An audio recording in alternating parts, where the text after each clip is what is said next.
മുസ്ലിം league നേതാവ് MK. മുനീറിന്റെ Kozhikode നടക്കാവിലെ വീട് ജപ്തി ഭീഷണിയിലായിട്ടും കോടികൾ ആസ്തിയുള്ള ലീഗ് നേതൃത്വവും പി.കെ. കുഞ്ഞാലിക്കുട്ടിയെയും എം.കെ. മുനീറിനെയും കൈവിട്ടു. ലീഗിനെ പിണറായിയുടെ തൊഴുത്തിൽ കെട്ടാൻ ശ്രമിച്ച ലീഗ് നേതാക്കൾക്കെതിരെ അതിശക്തമായ നിലപാട് സ്വീകരിച്ചയാളാണ് മുനീർ. രോഗാതുരനായ മുനീറിന് ഇക്കുറി സീറ്റ് നൽകാതെ വെട്ടിയതും പി.കെ. കുഞ്ഞാലിക്കുട്ടിയും ലീഗിലെ ഒരു വിഭാഗം നേതാക്കന്മാരുമാണ്. എം.എൽ.എ. ആയിരുന്നുവെങ്കിൽ മുനീറിന് മെച്ചപ്പെട്ട ചികിത്സയെങ്കിലും ലഭ്യമാകുമായിരുന്നു. കിഴക്കേ നടക്കാവിലെ ഈ ക്രസന്റ് ഹൗസ് എന്ന വീടിനാണ് മുനീറിന് 58 ലക്ഷം രൂപയുടെ ബാധ്യതയുള്ളത്.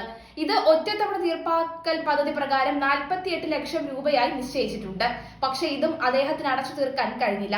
ഇതോടെയാണ് ഈ മാസം മാർച്ച് 31 മുൻപ് ബാധ്യത തീർത്തില്ല എങ്കിൽ ജപ്തി അടക്കമുള്ള നടപടിയിലേക്ക് പോവേണ്ടി വരുമെന്ന് ബാങ്ക് അധികൃതർ മുന്നറിയിപ്പ് നൽകിയിരിക്കുന്നത്.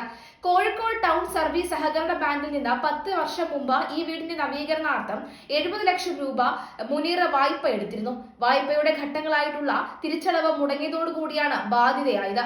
മുൻ മുഖ്യമന്ത്രിയും എം.കെ. മുനീറിന്റെ പിതാവുമായ C.H. മുഹമ്മദ് കോയ പണിത വീടാണ് ഇത്.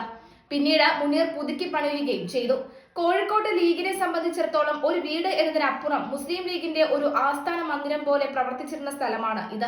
നിരവധി തവണ എം.എൽ.എയും മന്ത്രിയും ഒക്കെയായ മുനീറിന്റെ വീടിനും ജപ്തി ഭീഷണി ഉണ്ടായിരിക്കുന്നു എന്നത് വലിയ ഞെട്ടലാണ് ഉണ്ടാക്കിയിരിക്കുന്നത്. നേരത്തെ കോഴിക്കോട് ജാഫർ ഖാൻ കോളനിയിലെ മുനീറിന്റെ മറ്റൊരു വീടും ജപ്തി ഭീഷണി നേരിട്ടിരുന്നു. തുടർന്ന് വിൽപ്പന നടത്തിയാണ് ഇതിന്റെ ബാധ്യത തീർത്തത്. എന്നാൽ വർഷങ്ങൾക്ക് ശേഷം മുനീറിന്റെ മറ്റൊരു വീടും സമാന അവസ്ഥയിലേക്ക് എത്തുകയാണ്.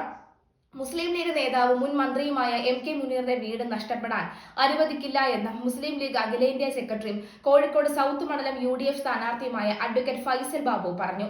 പി.കെ. കുഞ്ഞാലിക്കുട്ടി ഇത് സംബന്ധിച്ച് ഒരു പ്രതികരണവും നടത്താത്ത സാഹചര്യത്തിലാണ് ലീഗ് നേതാവ് ഇടപെട്ടത്. മുനീർ സാഹിബിന്റെ സങ്കടം നമ്മുടേത് കൂടെയാണ്. ആ സങ്കടം അവശേഷിക്കാൻ നമ്മൾ അനുവദിക്കില്ല.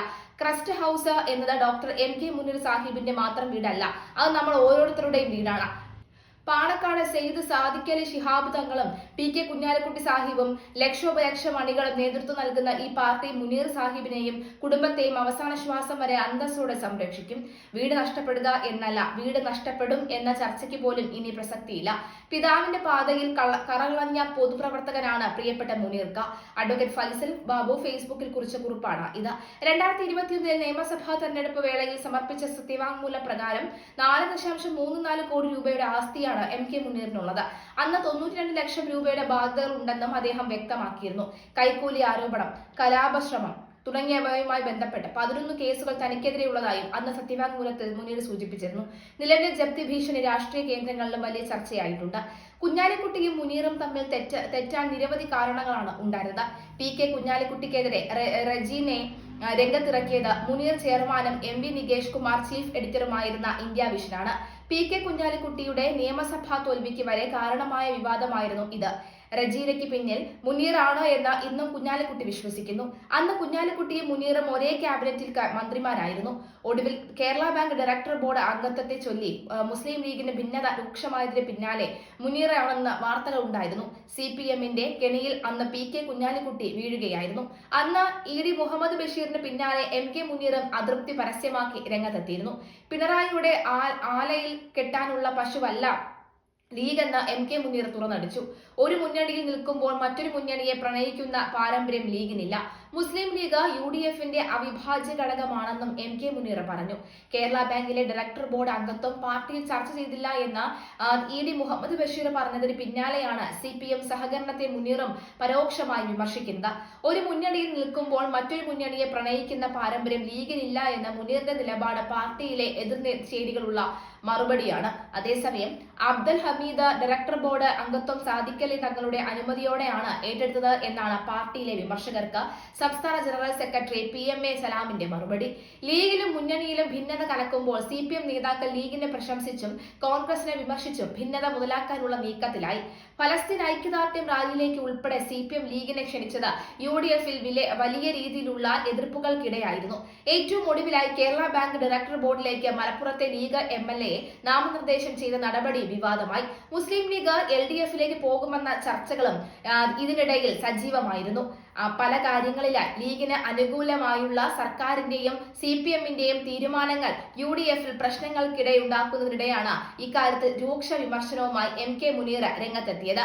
കുഞ്ഞാലിക്കുട്ടിക്ക് പിണറായിയുമായി അടുത്ത ബന്ധമുള്ളപ്പോൾ മുതൽ തികഞ്ഞ UDF-കാരനാണ്. സഹകരണത്തിൽ രാഷ്ട്രീയമില്ല എന്ന് നേതൃത്വം എത്ര ന്യായീകരിച്ചിട്ട് മുസ്ലിം ലീഗിനകത്ത് ഇക്കാര്യത്തിൽ ഭിന്നാഭിപ്രായം രൂക്ഷവുമാണ്. പി. അബ്ദുൾ റഹീമിനെ യൂദാസ് എന്ന് വിശേഷിപ്പിച്ചത് മലപ്പുറത്തെ ലീഗ് ഓഫീസിന് മുന്നിൽ പോസ്റ്റർ പതിച്ചതിന് പിന്നാലെയാണ്. അതൃപ്തി പരസ്യമാക്കി മുതിർന്ന നേതാവ് ED മുഹമ്മദ് ബഷീർ തന്നെ രംഗത്തെത്തിയിരുന്നു. പ്രതിപക്ഷത്തിൽ നിന്ന് സർക്കാരിനും ഭരണമുന്നണിക്കും എതിരായ നിയമരാഷ്ട്രീയ പോരാട്ടം വരുമ്പോഴാണ് പങ്കാളിത്തമാണ് UDF-ലെ വിമർശകരെ ചൊടിപ്പിച്ചിരിക്കുന്നത്. കേരള ബാങ്ക് ഡയറക്ടർ ബോർഡിലേക്ക് ലീഗ് MLA എത്തുന്നതിലെ രാഷ്ട്രീയ ശരികേട് UDF ഘടകകക്ഷികളും പരസ്യമാക്കുന്നുണ്ട്. എല്ലാത്തിനെയും പരസ്യമായി എതിർത്ത് ലീഗിനെ എന്നും നിയന്ത്രിക്കുന്നുവെന്ന പഴി ഒഴിവാക്കണമെന്നാണ് കോൺഗ്രസ് ചിന്ത. ഇതിനാൽ തന്നെ പരസ്യ വിമർശനത്തിൽ നിന്ന് കോൺഗ്രസ് നേതൃത്വം ഒഴിഞ്ഞു നിൽക്കുകയുമാണ്. കേരള ബാങ്ക് ഡയറക്ടർ ബോർഡ് അംഗത്വം മുന്നണി മാറ്റത്തിനുള്ള പാലമാണോ എന്ന ആശങ്ക കോൺഗ്രസ് നേതൃത്വത്തിനുണ്ട്. എങ്ങും തൊടുന്നില്ല എങ്കിലും എതിർചേരിയിലെ പൊട്ടിത്തെറി നന്നായി മുതലാക്കുകയാണ് CPM. നിലപാട് വ്യക്തമാക്കേണ്ടത് ലീഗ് നേതൃത്വമാണ് എന്ന് ഇരു മുന്നണി നേതൃത്വവും ഒരുപോലെ പറയുന്നുണ്ട്. അത്ര നിഷ്കളങ്കമല്ലാത്ത നീക്കത്തോടെ മുസ്ലിം ലീഗ് നേതൃത്വം എടുക്കുന്ന തുടർ സമീപനം മുന്നണി രാഷ്ട്രീയത്തിൽ ചലനമുണ്ടാക്കുന്നുണ്ട്. ഇതാണ് കേരള കോൺഗ്രസിനോട് മുമ്പ് CPM സ്വീകരിച്ച നിലപാടെന്ന് മുനീറിനും EDക്കും അറിയാം. എന്നാൽ PK കുഞ്ഞാലിക്കുട്ടിയുടെ കുതന്ത്രങ്ങളിൽ വീഴാൻ ലീഗിലെ എതിർചേരി തയ്യാറല്ല. ഇതിനു മുൻപ് ഏക സിവിൽ കോഡിനെ എതിർത്ത് നടത്താനിരിക്കുന്ന സെമിനാറിലേക്ക് മുസ്ലിം ലീഗിനെ CPM ക്ഷണിച്ചതിനെ തുടർന്നുണ്ടായത് നാടകീയ നീക്കങ്ങളാണ്. CPM സെമിനാറിൽ ലീഗ് പങ്കെടുക്കുന്നതിൽ തെറ്റില്ല എന്ന ആദ്യ തീരുമാനത്തിന് മാറ്റമുണ്ടായത് രാഹുൽ ഗാന്ധിയുടെ ഇടപെടൽ വഴിയാണ്. ഏക വ്യക്തി നിയമത്തിൽ ദേശീയ തലത്തിൽ ഒരു നിലപാട് പറയാതിരുന്ന കോൺഗ്രസ് തീരുമാനത്തിൽ ഇണഞ്ഞ ലീഗിനെ തണുപ്പിച്ചത് രാഹുൽ ഗാന്ധിയുടെ നിർണായക നീക്കമാണ്. അതോടെ മന്ത്രി മുഹമ്മദ് റിയാസിനെ ഇറക്കി ലീഗിനെ പിടിക്കാനുള്ള CPM തന്ത്രം പാളി. ബാങ്കിൽ നടന്നതും ഇതേ തന്ത്രം തന്നെയാണ്. തന്റെ നീക്കം പാളിയതിൽ ഏറ്റവും അധികം ദുഃഖം അനുഭവിക്കുന്നത് മുഖ്യമന്ത്രി പിണറായി വിജയനാണ്. രാഹുൽ ഗാന്ധിയെ ചാക്കിട്ട് CPM നീക്കം പൊളിക്കാൻ മുൻകൈയെടുത്തത് VD സതീശനും K സുധാകരനുമാണ്.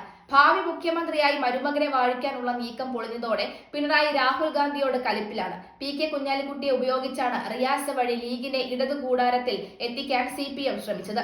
ചുരുക്കി പറഞ്ഞാൽ കുഞ്ഞാലിക്കുട്ടിയുടെ ഭാവിയും അവതാളത്തിലായി. കുഞ്ഞാലിക്കുട്ടി നാൾ ലീഗിന് അനഭിതമായി മാറിക്കൊണ്ടിരിക്കുകയാണ്. ലീഗിനെ സെമിനാറിലേക്ക് ക്ഷണിച്ചപ്പോൾ തന്നെ കോൺഗ്രസുകാർ കൂട്ടക്കരച്ച് തുടങ്ങിയെന്ന മന്ത്രി മുഹമ്മദ് റിയാസിന്റെ പരിഹാസം ഉണ്ടായത് ഇച്ഛാഭംഗത്തിന് പിന്നാലെയാണ്. ലീഗ് ഇടതുമുന്നണിയിലെത്തിയാൽ റിയാസ് മുഖ്യമന്ത്രിയാവും.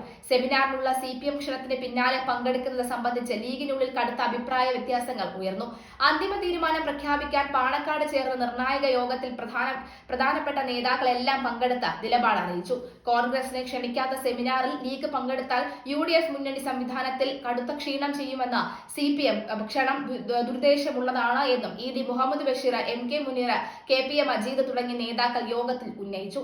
ഇത് പരിഗണിച്ച നേതൃത്വം കോൺഗ്രസിനെ പിണക്കി സെമിനാറിൽ പങ്കെടുക്കേണ്ട എന്ന തീരുമാനത്തിലേക്ക് എത്തി.